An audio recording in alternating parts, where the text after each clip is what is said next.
the rattling, but there's my extension to the roll cage all acquired. Thank you, Alex, for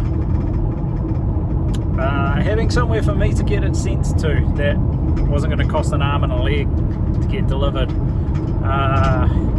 Great friends are great. Great to have great friends, I guess is a better way to say that.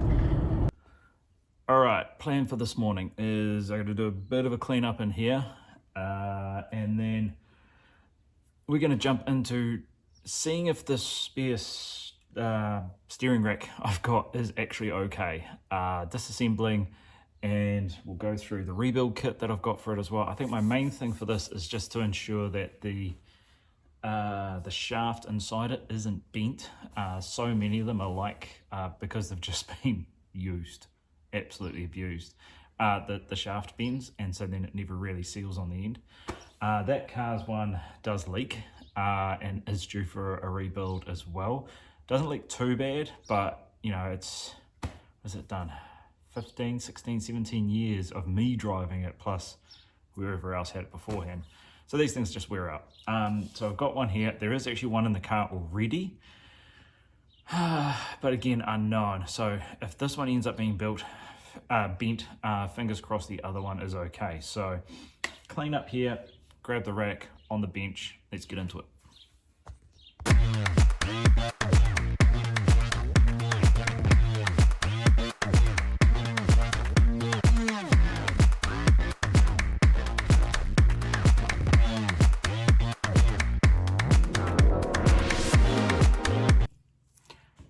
Tidy up done, and I had a bit of a breakup in that tidy up because deliveries built on. That is the beauty of living in the country and having neighbours who really like dried meat too. So thank you to Stanley for dropping that off. Anyway, so tidied, and now let's go get the steering rack. And here it is. Now, it has definitely seen better days. It does still have the rubber mount on it too, which is interesting, and they do not seem utterly flogged. So, I'll get them off and just put them to the side for now. There we go. So, does turn.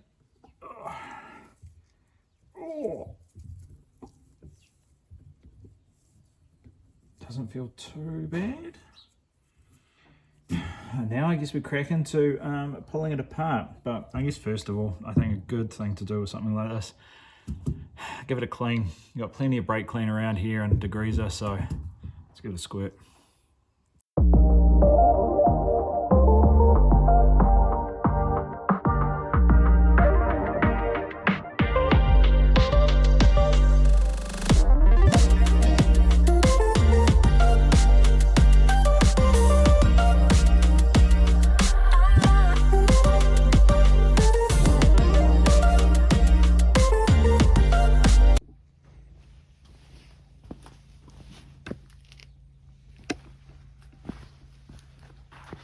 Old oven cleaner does a pretty good job. Always got to use in a well ventilated space though, because she's a stinker. We made it work as well, especially when the cat didn't want to play ball. Next thing I want to get onto though is setting up the driver's seat. So I actually have sliding rails, because it doesn't say anywhere that you actually need to have the seat in a fixed position. So I'm going to put the seat rails, and there is a couple of people that I would actually like to drive this car that are different heights. So I have got the second Zeta that I've actually got mounted on a fixed passenger mount, which is that's the one that we had a go at touching up. That was very rusty. But I actually have spare set of sliding driver's rails that are actually sort of two independent sliders that you then use L brackets to mount to. So we're going to try and cobble that together. So let's have a go at that. Right, here's the one we gave a little bit of a refresh to, and to be honest, these sticky pad things have actually been holding up pretty well. I mean, there was a couple of wrinkles there that I did in fitting, so I guess that's probably a good thing to take out of it too, is make sure they don't wrinkle and you're pretty good.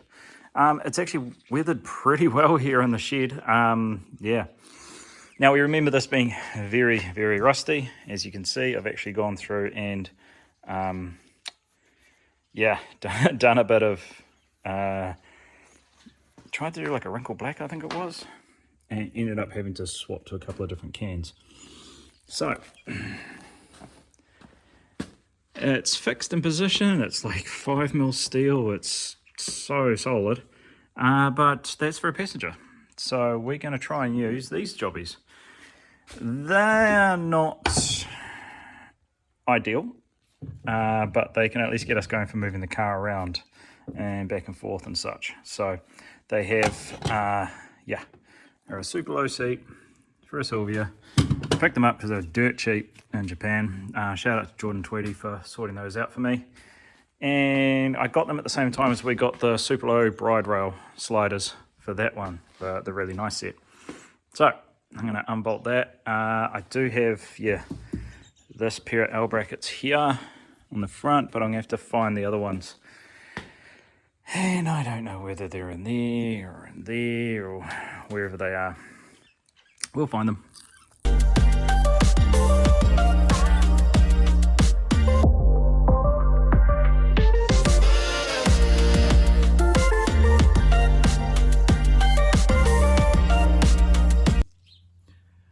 Right, couldn't find the other L brackets, but did find these things. Nice big body bits. We have to see how those go. I think we can actually use this front part as a bit of a template, at least for mocking up the two rails at the front. So I think I have to unbolt these, swap them side to side, because they actually need to go, like the rail goes this way, so it actually needs to go over to here and then go onto the side of the bucket. So let's do that. Right, these are on. Only got the front mounts on. Rear mounts are still to go, but we've sort of snugged everything up and used this old thing as a bit of a jig. So we can see, hang on, there we go. So within Cowie, anyway. I'm going to push that all the way forward. Yeah, so we've got a little bit of tweaking. I think this one here probably has to come up a little bit. So if we just go, there we go. That might work. So at least it's within, yeah. Yeah, that one might need to come down, although if I remember correctly, hang on a second. Yeah, that one was like that, and then that one was, that one's probably got to come up a bit further. Anywho, pretty good. I'm pretty happy with that. Yeah, so I've just got to try and find, bring that back up, pull that down. So I've just got to find those L brackets, or make some that will fit and get from that stud there with the nut, a cap nut on it, to that side hole. Also probably worthwhile just double checking that these threads actually work, because I wasn't actually using these threads. Yep, these threads are still good. Yeah, she's seen some shit, this old seat. Yeah. Ooh, we might be okay there. Fingers crossed. Push comes to shove, we could probably do the same thing we did with the other one and just make a strap piece for the back there. Cool. Pretty happy with that. Now I'll go put it back in its seat and let's give this a clean up. There we go. Yes, you've done enough marinating. We'll give you another bit of a scrub and then a big old rinse.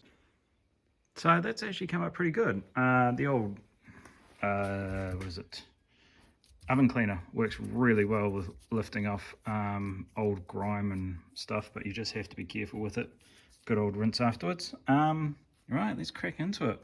Let's pull this puppy apart. Now, I'm not going to lie. These guys fought me, mainly because this solid hose bit is absolutely mangled, especially this one here at this end as well, bent all the way over, and this one was actually bent so far, and I can actually see a tiny little crack on the underside. Well, I think it is anyway. So I'm going to pull these off right now.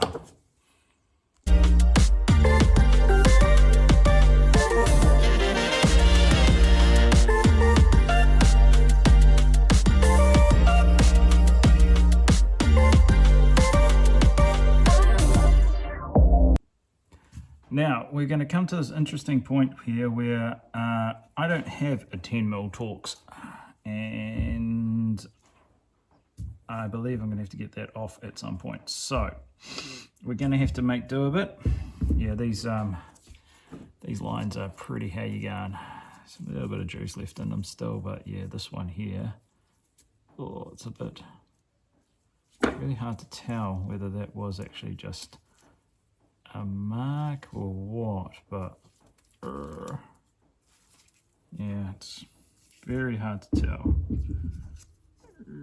Just with all the dirt and everything on it, it's hard to tell whether there's actually a crack in there or not, but I'm hoping that the rack that's on it has at least some good hard lines.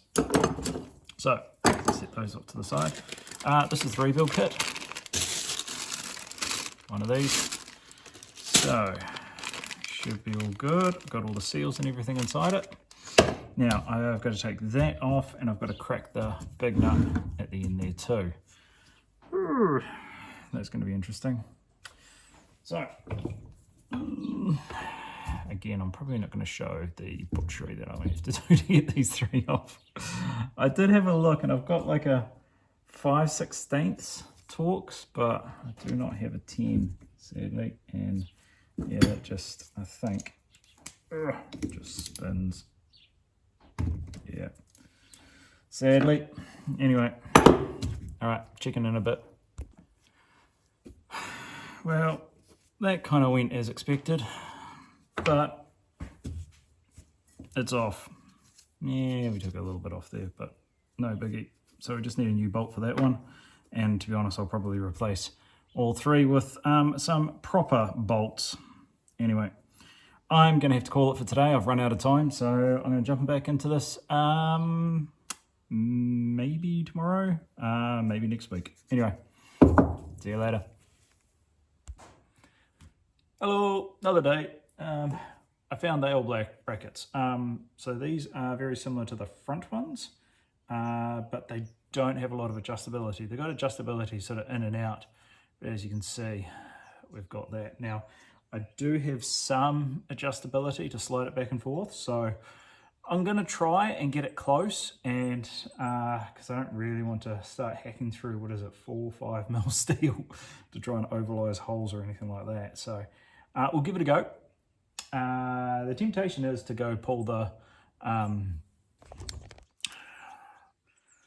driver's seat out of that one, because we can test it in that car if we need to. But yeah, for now, I guess we just try and make it work, and do any fine tuning when this actually goes into the car.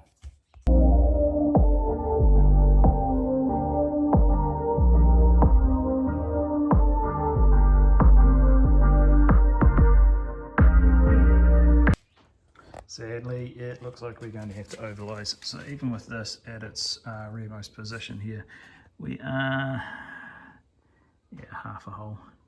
So if these were slotted as well, that would actually help, but I don't think I'm going to be able to get 2 sets of slotted these mounts, but hey, that's not the worst thing in the world. But what we will do is just park this for the fine tuning, because you never know, they might actually have to go in different holes. But either way, I'm stoked that I found them. What I'll do is I'll find some bolts that will appropriate to go into there. So it really is just a matter of sliding some holes quickly, and we're choosing the right ones, and then yeah, figuring it out. Might be a better idea to actually go through, because I think the idea of actually putting this as low as possible and using something like the where is it, yeah, potentially, and then if we brought that all the way back, and then hang on a second, one moment please, caller. No, that didn't work. I was hoping that I would just require a bolt hole change at the front there and it might work, but the idea being that if we can get the arse end as low as possible, it gives max head clearance height as well. Same thing will have to happen over this side too, so I don't know, is that actually going to, yes it goes, it's just a little bit tight. Yeah. Oh well, we can park this one, but stoked that I found those L brackets too, because that's the kind of size stuff that we need. I've also dug out the relocated RV rack that I've got, the trans mount, exhaust manifold, windscreen wiper motor, which I need. In the back there is a Safiro front sway bar as well, which is also what's needed. That's my old toasted clutch off that thing, but I don't think we'll be needing that. That's pretty much everything pillaged out of there that I should be needing. There are a few bits and pieces in there we might need, but I'm not sure at this stage. During this hunt as well, I've gone through all of these here. I've actually got some Nissan thread studs. These are Toyota. So what I'm going to try and do is actually punch, I've got 10 in there, so I'm going to try and punch these ones out. And then I'll have some 30mm bolt-ons, which actually have some really nice billet sleeves. I found that I actually have two fuel filters. I've got one in there and then one in there. I actually also found through this whole process as well that I actually had a pair of much better condition caster arms too. Anyway, yeah, had a hunt through there and yeah, couldn't find the mounts, but had a hunt through this and yeah, found that I've got a lot more stuff in there than I thought. So I've got things like, what is it? It's a bit hard to get out, but I've got things like spare injectors. This has actually got spare injectors down in there, in that one there, and there's bunches of intercooler piping and joiners and stuff in there too. Looks like I'm going to have to admit defeat on this one. This piece here is just not coming out. Now, I previously had the shaft all the way through, but this looks like it's just completely seized. It just feels like I'm stripping threads and stuff on it. So it's probably just going to be good for parts now. Thankfully, we do still have one more, which is in the car. And so fingers crossed that one's going to be all good to build. But I'm going to have to admit defeat on this one. It sucks, but hey, let's hope that power steering and steering issues are not what this car is going to be about. Anywho,